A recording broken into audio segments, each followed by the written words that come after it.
Kazuya एक आम लड़का है जिसे उसके गर्लफ्रेंड ने डेटिंग के 1 महीने के अंदर ही उससे ब्रेकअप कर लिया। ब्रेकअप से उसे काफी दुख हुआ। वो अपने गर्लफ्रेंड को याद कर करके रोता भी था। गर्लफ्रेंड द्वारा सोशल मीडिया से ब्लॉक कर देने पर वो इतना फ्रस्ट्रेटेड हो गया कि उसने रेंट अ गर्लफ्रेंड ऐप से एक लड़की को रेंट लेने की सोची। इसमें होता यह है कि आपको एक दिन के लिए एक लड़की गर्लफ्रेंड के रूप में रेंट पे मिलेगी और आपको उसे पैसे चुकाने होंगे। अगले दिन वो अपने रेंटल गर्लफ्रेंड चिजुरू से मिला। उसे देखकर वो सरप्राइज हो गया क्योंकि वो बहुत सुंदर थी। काजुया डेट में चिजुरू को एक्वेरियम ले जाता है। चिजुरू वह मछली को देखकर काफी खुश होती है और वह काजुया को बहुत स्पेशल फील कराने की कोशिश करती है। डेट के बाद रात को जब काजुया ऐप में चिजुरू के पब्लिक रिव्यूज को पढ़ता है तो पाता है कि वो ऐसा अपने सभी कस्टमर्स के साथ करती है। यह देखकर काजुया काफी गुस्सा हो जाता है और उसे बुरा रिव्यू दे देता है। अगले दिन वो फिर से उसे रेंट में लेता है ताकि वो उसे अपने मन की भड़ास निकाल सके, पर उसे मिलने पर वो उसे कुछ कह नहीं पाता क्योंकि वो बहुत ही क्यूट दिख रही थी। पूरे दिन काजुया चुपचाप रहता है। वो उसे फिर से एक्वेरियम ले जाता है जहाँ चिजुरू फिर से मछलियों को देख खुश होती है। काजुया को यह देख चिढ़ होने लगती है क्योंकि उसे पता है कि वो यह सब नाटक कर रही है और वह उसे लोगों के बीच ही चिल्लाने लगता है। चिजुरू उसे वहाँ से बाहर ले जाती है और फिर अपना असली रूप दिखाती है। वो उसे डांटते हुए कहती है ये उसका जॉब है, वो उसकी कोई असली गर्लफ्रेंड नहीं है, ये उसे पता होना चाहिए। वो बुरा रिव्यू देने के लिए भी उसे डांटती है क्योंकि आज तक किसी भी कस्टमर ने उसे बुरा रिव्यू नहीं दिया था। काजुया अपनी ऐसी हरकत के लिए काफी शर्मिंदा होता है। तभी काजुया को फोन आता है कि उसकी ग्रैंडमा की अवस्था बहुत खराब है। वो वहाँ से दौड़ते हुए हॉस्पिटल की तरफ चला जाता है। चिजुरू भी उसके पीछे पीछे चली जाती है क्योंकि डेटिंग खत्म होने में कुछ समय और बाकी था। हॉस्पिटल में उसकी ग्रैंडमा उससे कहती है कि वो अभी ठीक है। काजुया के माँ और पिताजी भी वहीं होते हैं। काजुया के साथ चिजुरू को देखकर उन्हें ऐसा लगता है कि चिजुरू उसकी गर्लफ्रेंड है। प्रेशर में आकर काजुया भी चिजुरू को अपनी गर्लफ्रेंड कहकर इंट्रोड्यूस कराता है। यह सुनकर ग्रैंडमा बहुत खुश होती है और हॉस्पिटल से निकलकर पार्टी करना चाहती है, लेकिन काजुया के पेरेंट्स उन्हें रोकते हैं और अपने काम में चले जाते हैं। ग्रैंडमा चिजुरू को पूछती है कि क्या तुमने काजुया के साथ सेक्स किया है। यह सुनकर काजुया घबरा जाता है, लेकिन चिजुरू बात मिलाते हुए कहती है कि क्योंकि काजुया घर का सबसे छोटा बेटा है इसलिए आप लोगों के परमिशन के बिना हमने फिलहाल ऐसा कुछ नहीं करने का सोचा है। ग्रैंडमा उसे झट से सेक्स करने का परमिशन दे देती है और अपने दोस्तों को उनसे मिलाने के लिए उन्हें बुलाने चली जाती है। यह देखकर चिजुरू घबरा जाती है क्योंकि उसकी ग्रैंडमा भी इसी हॉस्पिटल में एडमिट है और वह उसकी इस जॉब के बारे में नहीं जानती। इससे बचने के लिए वे दोनों एक खाली कमरे में बेड की चादर के अंदर छुप जाते हैं और वे काजुया की दादी नागामी से तो बचने में सफल हो जाते हैं, लेकिन जब वे वहाँ से निकलने लगते हैं तभी चिजुरू की ग्रैंडमा सायुरी उन्हें देख लेती है। काजुया कोई झमेला नहीं चाहता, इसलिए वो अपने और चिजुरू के बीच कोई संबंध न होने की बात को रिवील करने ही वाला होता है कि चिजुरू उसे बीच में ही रोककर एक दूसरे को अपना पार्टनर बताती है। नागामी और सायुरी खुश है कि उनके ग्रैंड चिल्ड्रन कपल्स हैं और वे उनकी शादी करने की बात करने लगते हैं। ये देखकर वो दोनों चौंक जाते हैं।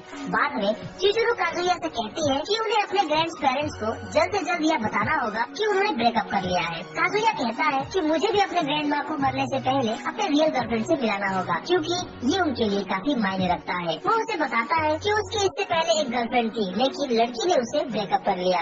इसके बाद काजुया चिजुरू को 5 स्टार दे देता है और डिसाइड करता है कि अब वह उससे कभी नहीं मिलेगा। लेकिन अगले ही दिन स्कूल में अचानक फिर से उनकी मुलाकात हो जाती है, लेकिन दोनों एक दूसरे को अजनबी की तरह प्रिटेंड करने लगते हैं। थोड़ी देर बाद चिजुरू काजुया को एक कमरे में खींच लाती है और कहती है कि वो उसके काम के बारे में किसी को कुछ नहीं बताएगा और न ही वो फिर से कभी उसे रेंट में लेगा। लेकिन सरप्राइजिंगली उन दोनों का रूम एक ही अपार्टमेंट में एक दूसरे के करीब होता है। ग्रैंडमा काजुया को कॉल करती है और कहती है कि वो उसके पास आ रही है और वो चाहती है कि चिजुरू भी वहाँ आए। काजुया चिजुरू के पास जाता है और फिर से थोड़ी देर के लिए उसकी दादी के सामने गर्लफ्रेंड बनने का रिक्वेस्ट करता है, लेकिन वो मना कर देती है। दादी आती है और चिजुरू का वेट करने लगती है।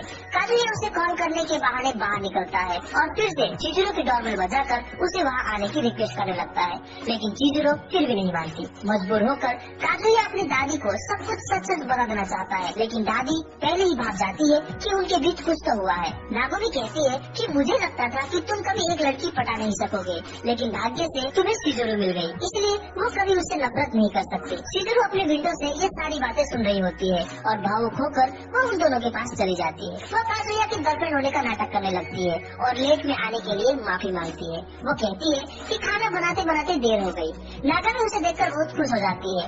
जाते वक्त वो काजुया से कहती है कि अगले बुधवार को वो चिजुरो के साथ उससे मिलने जरूर आए। इसके बाद काजुया चिजुरो को हर बुधवार 1 घंटे के लिए उसकी गर्लफ्रेंड बनने के लिए रिक्वेस्ट करता है। वो मान भी जाती है, लेकिन वो यह नियम बना देती है कि वह कॉलेज में कभी उससे बात नहीं करेगा और ऐप में भी कभी उससे कांटेक्ट करने की कोशिश नहीं करेगा। अगले दिन कॉलेज जाते हुए काजुया की टक्कर उसकी एक्स गर्लफ्रेंड मामी से हो जाती है। वो उसे देखता रह जाता है और सोचता है कि वो कितनी सुंदर है। अगले बुधवार को चिजुरो और काजुया दोनों दादी के पास हॉस्पिटल में जाने लगते हैं। दादी से मिलकर आते समय काजुया के दोस्त योशिकी और शोन उन्हें देख लेते हैं। उन्हें विश्वास नहीं होता कि काजुया ने इतनी सुंदर लड़की पटा ली। वे लोग काजुया को सेक्स न करने की सलाह देते हैं, क्योंकि इतनी सुंदर लड़की से जुड़ने के बाद उसे बाकी लड़कियों के साथ मजा कभी नहीं आएगा और उसकी लाइफ बर्बाद हो जाएगी। फिर वो लोग उन दोनों को एक स्मॉल ड्रिंक पार्टी के लिए इनवाइट करते हैं, जिसे चिजुरो एक्सेप्ट करती है और वे उस पार्टी में चले जाते हैं। वहाँ उन्हें काजुया की एक्स गर्लफ्रेंड मामी भी मिलती है। काजुया को दोनों लड़कियों के बीच ऑकवर्ड फील होता है और वह वहाँ से भागना चाहता है, लेकिन वह चिजुरो को भी अकेला नहीं छोड़ सकता। वह टॉयलेट चला जाता है। जब वापस आता है तो देखता है कि मामी चिजुरो से बात कर रही है। मामी चिजुरो के सामने हंसते हुए काजुया की बुराई करने लगती है और उसे एक कामुक लड़का कहती है। काजुया शर्मिंदा होकर उसकी बातों को सुनता रहता है, पर चिजुरो को ये बातें अच्छी नहीं लगती। वो उसे गुस्सा होते हुए कहती है कि ये जगह तुम्हारी एक्स की प्राइवेट बात करने के लिए नहीं है। इस पर काजुया सिर झुकाकर कहता है कि मामी जो भी कह रही है वो सब सच है। यह सुनकर चिजुरो गुस्से से वहाँ से चली जाती है। पार्टी के बाद मामी काजुया के पास जाती है और उसका साथ देने के लिए थैंक्स कहती है और उसके साहस की तारीफ करती है और फिर से उसके साथ जुड़ना चाहती है। वो आगे कहती है कि उसने झूठ कहा था कि उसका कोई बॉयफ्रेंड है। तभी मामी को उसके भाई का मैसेज आता है। वह घर में अपने दोस्तों के साथ है, इसलिए वो अभी घर में नहीं जा सकती। इस मौके का फायदा उठाकर काजुया उसे अपने रूम में इनवाइट करता है। मामी चौंक जाती है।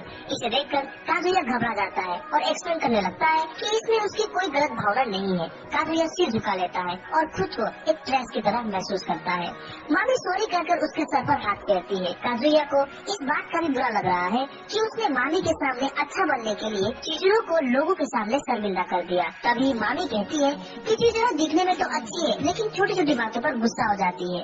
ऐसी लड़की के साथ रहना भी एक मुसीबत ही है। तुम्हें लड़की के लुक्स के साथ साथ उसके अंदर की क्वालिटीज भी देखनी चाहिए। काजुया को यह बात अच्छी नहीं लगती। वो कहता है कि चिजुरो ऐसी नहीं है। वो मामी को अभी भी चाहता है, पर वो चिजुरो की बुराई भी नहीं सुन सकता। इसके बाद वो दौड़ते हुए चिजुरो को माफी मांगने के लिए उसके पास चला जाता है। वो उसे आज की हरकत के लिए माफी मांगता है। चिजुरो कहती है कि उसे इससे कोई फर्क नहीं पड़ता, उसका काम तो बस अपने कस्टमर को हैप्पी रखना है। अगले दिन काजुया का ग्रुप डिसाइड करता है कि वे बीच में जाएंगे।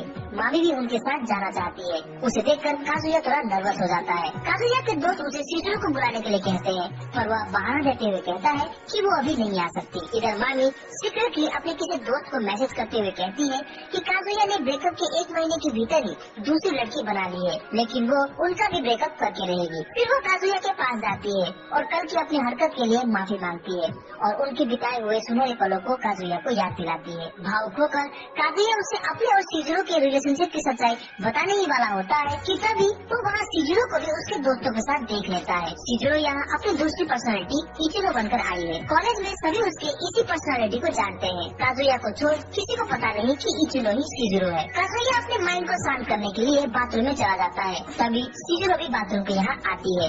उसे देख काजुया उसे अपने बाथरूम में खींच लेता है और वो उसे बताता है कि वो मामी से फिर से रिलेशनशिप में जुड़ने की कोशिश कर रहा है, इसलिए चिजुरो उससे गुस्सा न हो। इसे सुनकर चिजुरो उसे चिल्लाते हुए कहती है कि तुम सिर्फ मेरे कस्टमर हो। तभी मामी बाथरूम के बाहर आती है और काजुया को बुलाने लगती है। काजुया बाहर निकलता है और घबराते हुए कहता है कि वो बाथरूम में अकेला है। मामी को लगता है कि वो झूठ बोल रहा है। वो दरवाजा खोलकर बाथरूम के अंदर झांकने ही लगती है कि तभी वहाँ से चिजुरो बाहर निकलती है। काजुया के दोस्त भी वहाँ आ जाते हैं और उसे घूर घूर कर देखने लगते हैं।